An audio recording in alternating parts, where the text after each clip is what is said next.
আসসালামু আলাইকুম বন্ধুরা, আরেকটি লেসন নিয়ে হাজির হলাম আপনাদের কাছে। তো আশা করি সবাই ভালো আছেন আর আগে যে লেসনগুলি দিয়েছি বা করেছি ওগুলি প্র্যাকটিস করেছেন।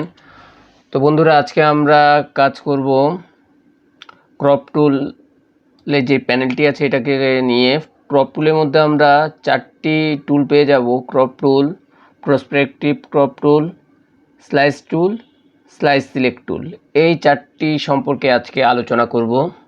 তো আশা করি পুরোটাক্ষণ আমাদের সাথে থাকবেন এবং লাস্টে কিছু টিপস দেব।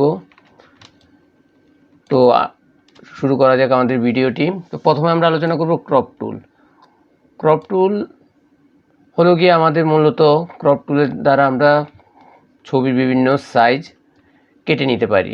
বিভিন্ন সাইজ আমার প্রয়োজন পড়বে, সেই প্রয়োজন মতো আমি কাজ করতে পারি। এটি ক্রপ টুলের মূলত কাজ।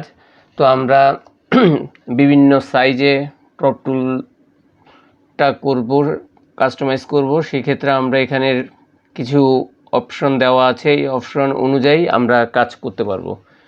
তো ধরুন, আজকে ভিডিওটি আগে বলে রাখি একটু বড় হতে পারে, কারণ আজকে যে সকল টুলগুলি আছে প্রত্যেকটি খুব গুরুত্বপূর্ণ টুল, আর এগুলো ব্যবহারটা একটু আপনাদেরকে দেখিয়ে দিব, এই জন্য একটু ধৈর্য সহকারে দেখবেন। প্রথমে দেওয়া আছে অরিজিনাল রেশিও। তো অরিজিনাল যে রেশিওটা আছে, সে অরিজিনাল রেশিওটা আপনি যেই সাইজ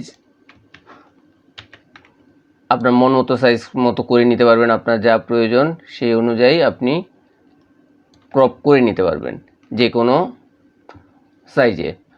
এখন আপনি পরবর্তীতে আছে হলো ওয়াইড, হাইট অ্যান্ড রেজুলেশন। এটা আপনি সিলেক্ট করে দিবেন ওয়াইড কতটুকু হবে। সাপোজ ওয়াইড হচ্ছে আপনার 200 পিক্সেল, 200 একটু বেশি দেই, 1000 পিক্সেল দিলাম, আর এখানে দিলাম হলো 200। সাপোজ এতটুকু আমাদের লাগবে। তো এটা হলো গিয়ে কাস্টমাইজ করে আমরা নিয়ে নিব। তো এই যে এখানে ক্লিয়ার আছে, ক্লিয়ারটা ক্লিক করলে আমাদের আবার নর্মাল রেশিওতে জিনিসটি চলে আসবে। তো যাই হোক, এই হলো ক্রপের টুলসগুলো। তারপরে এখানে আরও সাইজ দেওয়া আছে, রেশিও দেওয়া আছে 1:1। 1:1-এ আপনি 1:1 যেখানে যাবেন 1:1-এ জিনিসটি ক্রপিং হয়ে যাবে। যে আপনি 1:1 সাইজ যত ছোটোই হোক, কিন্তু 1:1 মানে দোনো দিকে মোটামুটি আপনার স্কোয়ার সাইজটা আছে। তো এগুলো আমাদের রেশিওটার। তারপরে আরও আছে আপনার এখানে প্রত্যেকটা রেশিও দেওয়া আছে, আপনার প্রয়োজন অনুযায়ী রেশিওগুলো নিয়ে নেবেন। তো যাই হোক, আমরা মোটামুটি জিনিসটার জানলাম। তো এখন আমরা যে কাজটি করব, আমরা এখন ইন্টারেস্টিং একটা জিনিস নিয়ে আলোচনা করব, ফ্রন্ট ইমেজ। ফ্রন্ট ইমেজ জিনিসটা কি এটা সম্পর্কে একটু বলি। আপনি ধরুন আপনার ইমেজের সাইজটি আপনি ছোট করবেন, কিন্তু আপনার রেশিও ইমেজের যেই কোয়ালিটিটা, সাইজটা সেটা ঠিকই থাকবে, ইমেজ সাইজটা ঠিক থাকবে, কিন্তু আপনার ইমেজ আকার একটু ক্যানভাস সাইজটা ছোট হয়ে যাবে। সাপোজ ধরুন আমি যখন এখানে গেলাম, যে ফ্রন্ট ইমেজ দিলাম, ফ্রন্ট ইমেজ দেওয়ার পরে আমি ইমেজটিকে আগে আমি ইমেজটির সাইজটি দেখে নিচ্ছি। ইমেজ সাইজ এখানে আছে,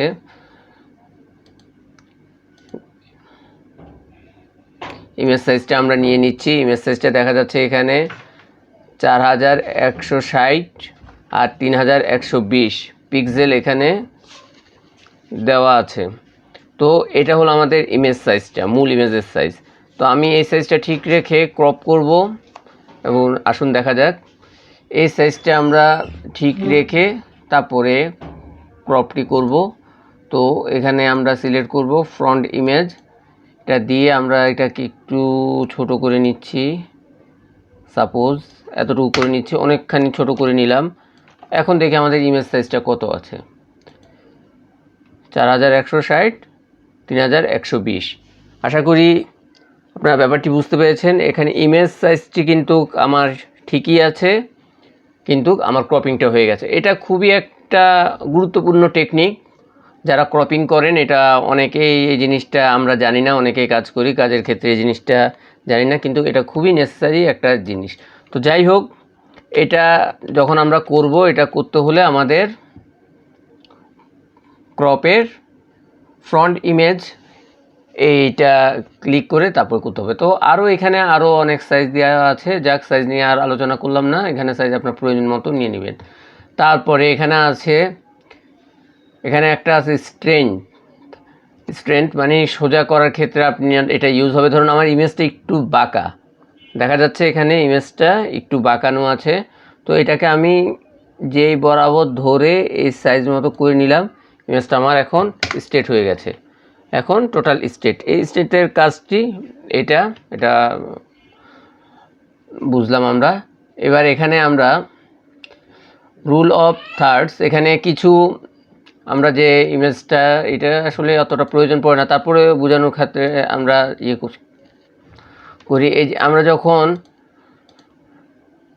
ক্রপিং মোডে আসে তখন বিভিন্ন গ্রিডে হয়, যেরকম এই যে এখানে আছে একটা গ্রিড মোডে আছে, এখানে রুল অফ থার্ড, এখানে 3টা র 3টা কলামে জিনিসটা দেওয়া আছে।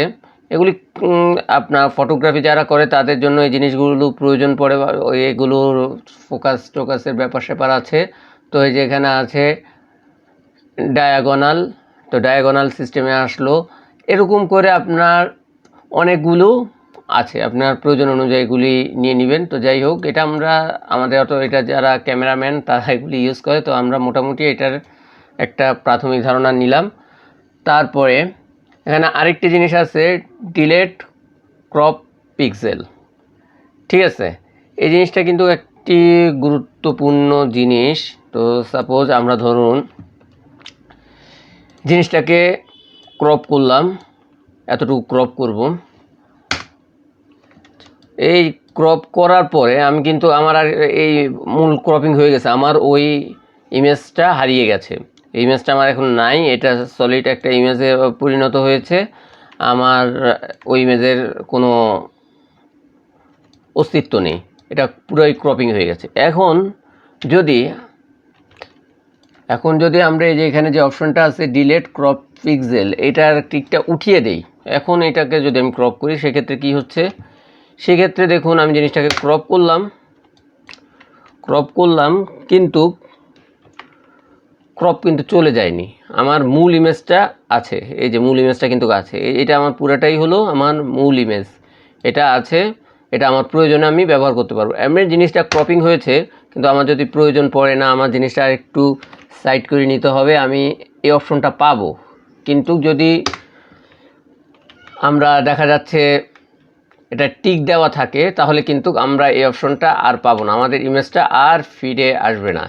তো যাই হোক, এই হলো আরেকটি ব্যাপার, এটাও একটা সিক্রেট ব্যাপার, এটা অনেকে জানে না। তো এখন আরেকটি আমরা দেখব কারেন্ট অ্যাওয়ারের যে কাজটি, এটা আমরা এখানে সাপোজ ধরুন আমি আমার এখানে ইমেজের সাইজটা একটু বাড়াবো, উপরের সাইডটা বাড়াবো, এতটুকু বাড়াবো। তো এখানে যদি কারেন্ট অ্যাওয়ার ক্লিক করা থাকে, তারপরে আমি দেখুন আমার এই জিনিসটা সিলেকশনের মধ্যে নিয়ে নিয়েছে, ঠিক আছে, আমার এই গ্যাপটা এটা অটোভাবে নিয়ে নিয়েছে। তো এক্ষেত্রে এগুলি যখন আমরা ইউজ করব তখন এটা ছোটোখাটো চেঞ্জগুলো এটা যেহেতু একটি রোবটের মাধ্যমে করে, ছোটোখাটো আমি একটু সিলেকশন বাড়িয়ে নিতে পারবো। কিন্তু যদি আমি বেশি সিলেকশন বাড়াই, ধরুন আমি যদি এখন এত বড় ইমেজটাতে কারেন্ট অ্যাওয়ার দিয়ে করি, তো দেখুন সেক্ষেত্রে কী হয়,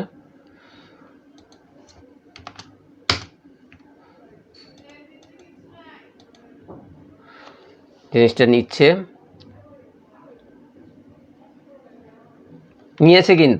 কিন্তু এই যে এখানে দেখুন লক্ষ্য করলে এইসব জায়গাগুলো নষ্ট হয়ে গেছে। তো যাই হোক, কারেন্ট অ্যাওয়ারটা আমরা ছোটোখাটো যখন আমাদের ইমেজটি বড় করব, সেই সব ক্ষেত্রে কারেন্ট অ্যাওয়ারটি টিক দেওয়া থাকবে। ওকে বন্ধুরা, আপাতত আমরা মোটামুটি ক্রপের ইন ডিটেলস সবই আলোচনা করে নিলাম। তারপরেও বুঝতে যদি কোনো কিছু সমস্যা হয় কমেন্টে অবশ্যই জানাবেন। এখন আমরা যেই টুল নিয়ে আলোচনা করব সেটা হলো প্রসপেক্টিভ ক্রপ টুল। তো এই জিনিসটার কাজ কি? এই ইমেজটা দেখুন, লেখাগুলো পড়তে সমস্যা হচ্ছে বা জিনিসগুলি আপনার অ্যাঙ্গেলে আছে, ঠিকমতো পড়া যাচ্ছে না। তো আমি এই জিনিসটাকে যদি স্ট্রেট পাই তাহলে আমার জন্য সুবিধা হবে। সেক্ষেত্রে প্রসপেক্টিভ টুল আমরা এখানে একটা ক্লিক করব,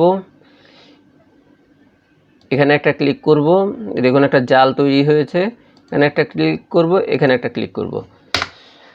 দেখুন জিনিসটা সম্পূর্ণ স্ট্রেট ওয়েতে আমাদের কাছে আছে। এখন পড়ার জন্য জিনিসটা খুবই উপযোগী হয়ে গেছে। মোটামুটি প্রসপেক্টিভ ক্রপ টুলের কাজটি আমাদের এটা একটি মেজর কাজ। তো যাই হোক, এটার আরও কাজ আছে। যখন আমরা বিভিন্ন প্রোডাক্ট ডিজাইন করি, বিভিন্ন ধরনের অ্যাডভার্টাইজমেন্ট, এইসব কাজের ক্ষেত্রে এই প্রসপেক্টিভ টুলটা খুবই গুরুত্বপূর্ণ ভূমিকা পালন করে। এখন আমরা আসব স্লাইস টুল। এই স্লাইস টুলটা মূলত স্লাইস টুলটা নিয়ে অনেকে তেমন একটা আলোচনা করতে চায় না, এড়িয়ে যায়। এই স্লাইস টুলটার বিভিন্ন কাজ আছে। বিশেষ ক্ষেত্রে এটা ওয়েবসাইটের ডিজাইনের ক্ষেত্রে এই স্লাইস টুলটা প্রয়োজন হয়। তো আমি একটু শর্টকাটে এই স্লাইস টুলটার সেই কাজগুলি আপনাদেরকে দেখিয়ে দিচ্ছি। তো দেখুন, স্লাইস মানে টুকরো করা, এটা আমরা সবাই জানি। তো স্লাইস টুল দিয়ে আমরা যখন আমরা আমাদের কোনো কাজ করব, আমাদের ওয়েবসাইটের জন্য বিভিন্ন কাজ করতে হয়, তখন এই স্লাইস টুলটার ব্যবহার হয়। আমি ধরুন এগুলি প্রত্যেকটাকে একটু সেকশানে ভাগ করে নিব, প্রত্যেকটা স্লাইস করব। এই যে একটা স্লাইস করলাম, একটা স্লাইস তৈরি হয়ে গেল। হোমে গিয়ে একটা স্লাইস করলাম, অ্যাবাউটে একটা স্লাইস করলাম, তারপরে এভাবে সার্ভিসে, মানে আমি কয়েকটা স্লাইস করে নিলাম। এটা কিন্তু আমি দেখানোর জন্য করছি, এটা প্রফেশনাল কোনো কাজ করছি না। তো জাস্ট বোঝার জন্য ধরুন আমি স্লাইস করে নিলাম, সাইজ যাই হোক, তারপরে এখান দিয়ে একটু স্লাইস করে নিলাম, তারপরে মডেলটাকে একটা স্লাইস করে নিলাম, এখানে যে লেখাগুলো আছে এটার একটা স্লাইস করে নিলাম, তারপরে ধরুন এই যে এগুলির মধ্যে একটা স্লাইস করে নিচ্ছি। ফেসবুক, এগুলির একটা সুন্দর ব্যবহার আছে, আমি এখন দেখাবো আপনাকে। এগুলি স্লাইস করে নিলাম, বিভিন্ন সাইজ, আমার অনেকগুলি স্লাইস হয়ে গেছে। এবার স্লাইস টুলে আরেকটি টুল আছে, স্লাইস সিলেক্ট টুল। তো এটা দিয়ে আমরা আমাদের কাজ কি, এই যে আমি যখন এখানে ক্লিক করব, আমার এই স্লাইসটা ক্লিক হয়ে যাবে, সিলেক্ট হয়ে যাবে, এবং এখানে কতগুলো নাম আসবে, name, URL, target, message, text, তারপরে অল্টার ট্যাগ, এগুলি আসবে বিভিন্ন। এগুলি কিন্তু যারা ওয়েবসাইট ডিজাইন করে তাদের ক্ষেত্রে এগুলি বিশদ আলোচনা, আমি মোটামুটি লেভেলের একটু আলোচনা করি। সাপোজ এগুলির কাজটি কীভাবে করে। তো ধরুন এই যে সাপোজ আমি ফেসবুকের এখানে ক্লিক করলাম, সিলেক্ট টুল দিয়ে ডবল ক্লিক করলাম, এখানে আমি নাম লিখলাম ফেসবুক,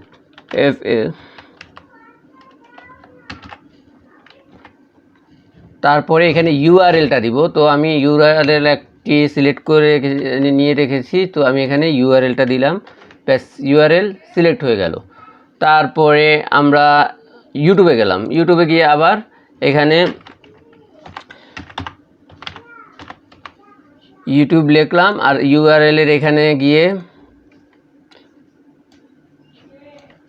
ইউআরএলের যেই আমাদের আছে ইউটিউবের ইউআরএলটা দিয়ে দিলাম, ওকে। তো মোটামুটি এই দুটো দিয়ে আমরা এখন দেখাচ্ছি। এই কাজটি করা হয়ে গেলে আমরা এটা এখন সেভ করব। সেভ করার জন্য এটা সাধারণ সেভ হবে না, এটা আমরা ফাইলে যাব, এক্সপোর্টে যাব, এখানে গিয়ে সেভ ফর ওয়েব এটাতে যাব, তারপরে আমরা মোটামুটি এই জিনিসটি সেভ করব। এখন কিভাবে এটা সেভ করব, এখানে দেখুন, এখানে আমরা ফাইলের নাম লিখতে পারি, একটা লিখে দিলাম আমরা মোটামুটি, আচ্ছা বাংলা লিখে দিলাম। তারপরে এটা কোন মোডে যাবে, শুধু ইমেজ, শুধু HTML না HTML অ্যান্ড ইমেজ, আমরা এটা রাখলাম। তারপর মোটামুটি সেভ দিয়ে দিলাম।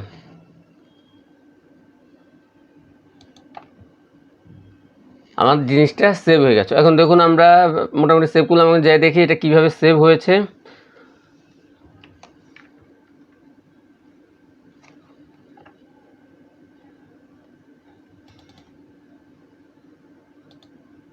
এই যে এখানে এটা আমার আগে একটা ইয়ে করা ছিল, ওইখানে যে জিনিসটা রিপ্লেস হয়ে গেছে। তো যাই হোক, এই যে আমাদের ইমেজগুলি এবার দেখুন, ইমেজগুলি মোটামুটি টুকরো টুকরোভাবে যেইভাবে করা হয়েছে সেভাবে টুকরো টুকরোভাবে জিনিসগুলো হয়ে গেছে। ঠিক আছে, আমার এখানে আগে একটা ইমেজ ছিল, ওইখানে আমি রিপ্লেস করাতে কিছু কিছু আপনার ডবল ডবল দেখা যাচ্ছে। ঠিক আছে, তো যাই হোক, তো ইমেজগুলো এখানে সেপারেট বাই হয়ে গেছে, যে প্রত্যেকটা আমাদের আলাদা আলাদা করে জিনিসগুলো এসেছে। এই যে আলাদা আলাদা আলাদা আমি প্রয়োজন মতো জিনিসগুলো ব্যবহার করতে পারবো। তো এখন দেখুন, এবার HTML এ দেখি, এই যে বাংলা নামে যেটা আছে এটা আমাদের তৈরিকৃত। তো এই যে দেখুন, এটা আমরা কিন্তু একটা ওয়েব পেজ তৈরি করে ফেলেছি, যদিও ডেমো। তো যাই হোক, তো আমরা এই যে এখন যদি আমি আমার লিঙ্কে ক্লিক করি, দেখুন এই যে লিঙ্ক লোড হয়ে আমার ফেসবুকে চলে আসছে। ইউটিউবে ক্লিক করলাম, করে আমার এই ইউটিউব পেজে চলে আসছে। তো এটা আসলে মূলত এটার কাজ আমি প্রাথমিকভাবে দেখিয়েছি। যারা ওয়েব পেজ ডিজাইন, ওয়েব ডেভেলপিংয়ে কাজ করে তারা এটা ভালো জানে, আমি সেই জায়গার লোক নই। তো যাই হোক, মোটামুটি স্লাইস টুলের ব্যবহারটা। তো আমাদের crop tool, perspective crop tool, slice select tool সম্পর্কে মোটামুটি একটি ধারণা হয়েছে। আশা করি আপনারা এতে উপকৃত হয়েছেন।